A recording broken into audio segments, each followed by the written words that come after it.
여러분 안녕하세요. 롱자입니다. 빙하. 요즘 제가 이쪽 관련 컨텐츠를 준비하면서 정말 기분이 상하고 감정적으로 기복이 생기고 있는데 좋은 태도는 아닌 것 같아요. 왜냐면 저도 힘드니까. 근데 여러분도 이런 기분이 아닐까. 여러분들의 기분을 이해하고 컨텐츠를 만드니까 많이 봐주시는 게 아닐까 이런 느낌인데요. 오늘 주제는 이재명이 왜 한국에서 가장 최고의 대통령인지 말씀을 드릴게요. 당연히 최고 이 뜻은 이 컨텐츠에서 일을 잘한다, 좋은 사람이다 이런 뜻이 절대 아니고 그런 얘기는 하면 옳지 않은 말이니까 한국 국민성에 가장 잘 맞는 대통령이란 뜻입니다. 몇 가지 쭉 얘기해 볼게요. 지금 이제 주식 시장에 사람들이 눈이 돌아서 이재명 잘하고 있다 이러고 있고 그 사이에 나라가 개판이 되고 있습니다. 주유수당 15시간만 일해도 주유수당을 주는 법이 만들어지고 있습니다. 이재명은 분명히 부자의 것을 뺏어서 힘든 사람들에게 나눠주겠다고 했고 지지하던 분들도 그런 개념으로 정의를 외쳤죠. 깨인 척, 착한 척, 정의로운 척. 이제 와서 얘기 좀 해봅시다. 그 주유수당 걱정할 사람이 부자입니까? 편의점 사장님이 부자예요? 지금 삼겹살집 사장님이 부자예요? 이제 얘기가 없죠. 자영업자 다 죽어가고 있습니다. 지금 그거가 맞습니까? 여기서 끝이 아니죠. 3개월만 다니면 퇴직금을 주라고 합니다. 여러분은 입장 바꿔서 3개월 같이 일한 직원의 노후와 미래를 내가 신경을 써야 됩니까? 욕을 하세요 그냥. 입장을 한 번만 바꿔보세요. 3개월 데리고 있던 직원의 노후까지 고용주의 책임입니까? 말도 안 되잖아요. 그리고 부자의 것을 뺏는다면서요. 지금 이 걱정하는 사람들이 부자입니까? 이분들이 힘든 사람이에요. 부자의 것을 뺏어서 힘든 사람을 준다면서요. 오히려 예전에 힘든 사람들은 노조 같은 분들은 지금 더 잘 살아요. 자, 여러분 생각을 해보세요. 이렇게 생각하는 사람이 있어요. 야, 한 6개월만 일하다가 퇴직금도 받고 실업급여 받고 조금 있다가 좀 다니고 또 실업급여 받고 또 퇴직금 받고 와, 이건 일할 필요가 없네. 이거 대박이네. 이런 사람이 있고 한쪽에서는 야, 저렇게 퇴직금을 주고 실업급여를 주면은 나라가 버텨내나? 저 돈은 어디서 오지? 이 두 사람이 있으면 누가 더 좋은 사람이에요? 전자예요, 후자예요? 저는 후자입니다. 저는 실업급여를 받아본 적이 없어요. 전자가 한국에 넘쳐요. 이분들 먹고 사는데 지장 없어요.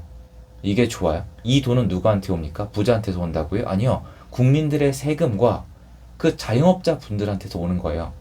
중소기업, 벤처기업에서. 자, 그럼 부자들 얘기 좀 해볼까요? 여러분 요새 주식 올라간다고 이재명 찬양하고 있잖아요. 주식 올라가면은 그 대주주는 어떻게 될까요?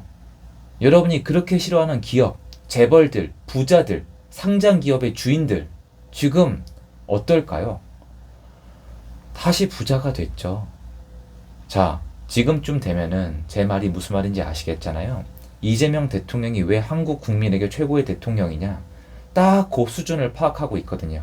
주가 좀 올려주면 아마 경제 살아난다고 할걸? 나를 찬양할걸? 개돼지들이니까. 지능이 없으니까. 생각을 안 하니까.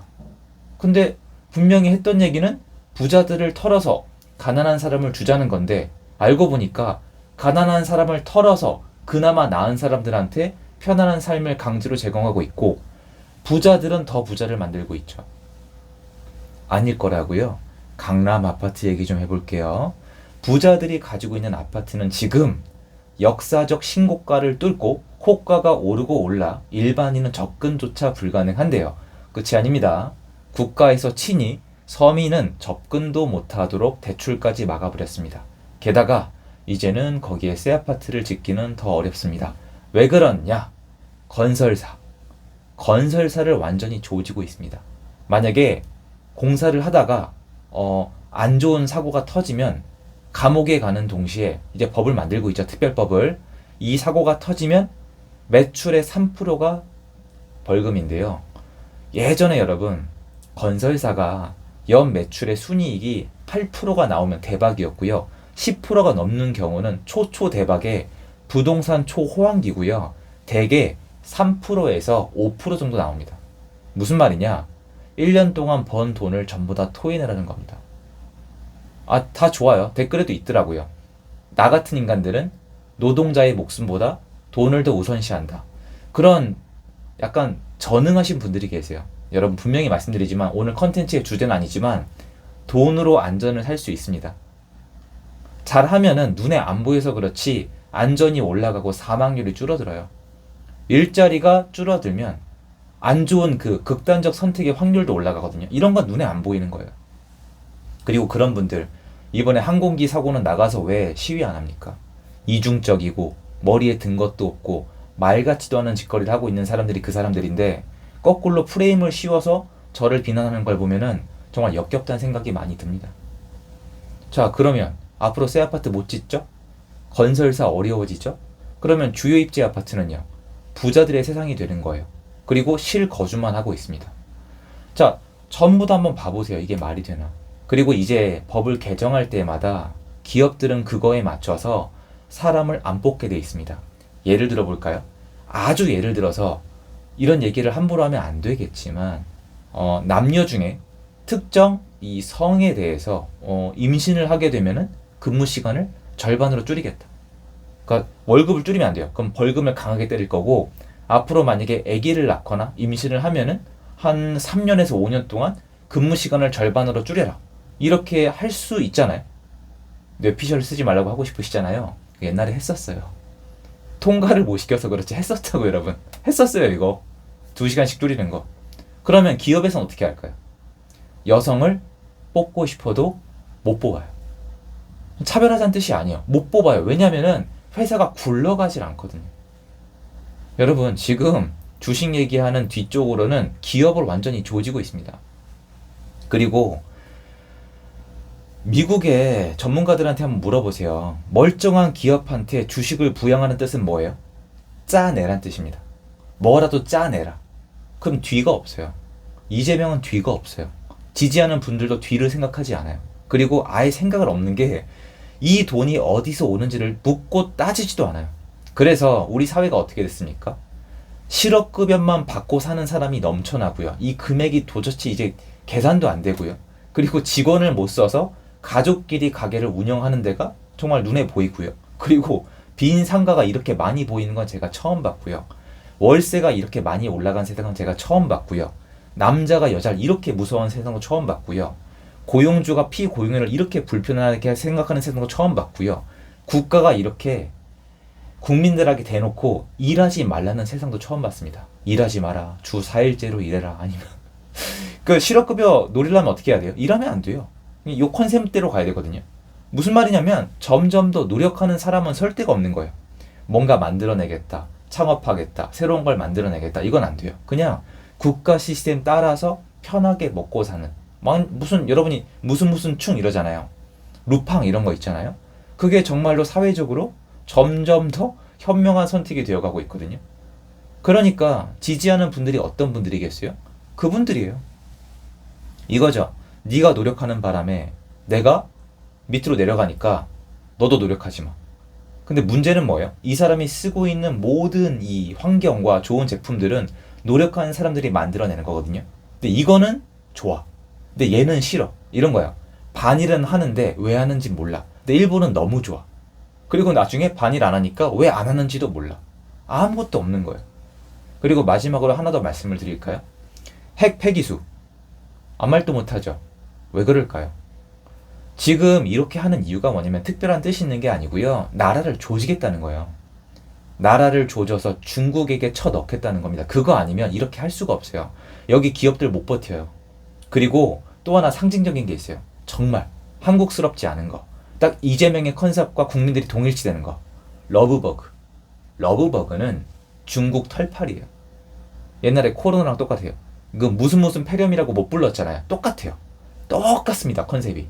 이거 중국 때문이에요. 미세먼지 중국 때문이에요. 폐기수 중국 때문이에요. 북한 때문이에요. 확실합니다. 후쿠시마가 아니에요. 저가 매물, 불량 상품, 불량 식품 전부 다 거기서 내려오는 거예요. 간첩도 많이 있습니다. 아무 말도 못하죠. 왜 그럴까요? 거기 갖다 쳐넣을 거니까. 그런데 고기가 질기면 넣기가 어려우니까 한국이 고기라고 치면은 연육제로 다지고 있는 거예요. 근데 그것도 모르고 연육제가 달콤하다고 좋다고 취하고 있는 거죠. 뇌가 꿀에 설탕물에 쩔고 있는 겁니다. 그런 세상에 우리가 살고 있는 거예요. 중국 털파리 이거 지금 뭐라고 하고 있죠? 제가 이 얘기를 먼저 꺼낸 게 아니에요. 공용 방송사에서 해로운 벌레가 아니니까 공존하는 방식을 찾자고 했는데요. 전 들으면서 제 눈과 귀를 의심했어요. 미치지 않고서야 그렇게 혐오스러운 벌레랑 공존을 하자? 전 러브버거 보면은 문명이 생각나요. 문명. 똑같아요. 쌍쌍이. 정말 똑같아요. 조금 더 다르지 않습니다. 근데 물론 듣고 불편하시겠지만 한국 수준에 딱 맞는 것 같아요. 그러니까 이렇게 잘 먹혀 들어가잖아요. 그냥 묻고 따지지도 않아요. 편한 거 좋고 공짜 좋고. 근데 알고 보면 다 위선적인 게 안 따져요. 사실은 부자들을 미워하는 것도 아니에요. 일본을 미워하는 것도 아니에요. 그냥 편하게 먹고 살게 해줘. 내가 되게 정의로운 척하게 해줘. 내가 착하다고 느끼게 해줘. 이런 거예요. 선택적인 착함, 선택적인 추모, 선택적인 다 선택적이에요. 전혀 이론이 맞지 않고 이 돈이 어디서 오는지도 모르고 나라가 어떻게 되는지도 모르고 뒤도 없고 미래도 없고 아무것도 없어요. 그 사람들끼리 딱딱 뭉쳐가지고 한국을 완전히 조지고 있는 겁니다. 그래서 잘 선택을 해서 생존을 해야 돼요. 정말 심각합니다, 여러분. 제가 봤을 때 앞으로 통과될 법들이요. 저는 어질어질합니다. 그러니까 이번에 대출 규제 대통령실은 몰랐다고 얘기한 다음에 진짜 표정 하나 안 틀어지고 이거 맛보기에 불과하다. 규제가 수도 없이 남아있다는 얘기를 뻔뻔하게 하면서도 웃을 수 있는 이유가 뭐냐면 국민들을 개, 돼지라고 알고 있고 본인들의 지지자가 받쳐주고 있다는 걸 알고 있기 때문인 겁니다. 슬프죠. 제가 콘텐츠 만들 때마다 스트레스를 받습니다. 여러분들은 이걸 알고 눈을 뜨시고 목소리 내시고 여러분 혼자가 아니라는 사실을 아셨으면 좋겠습니다. 영상 여기까지고요. 도움되셨으면 좋겠습니다. 감사합니다. 좋은 하루 되세요.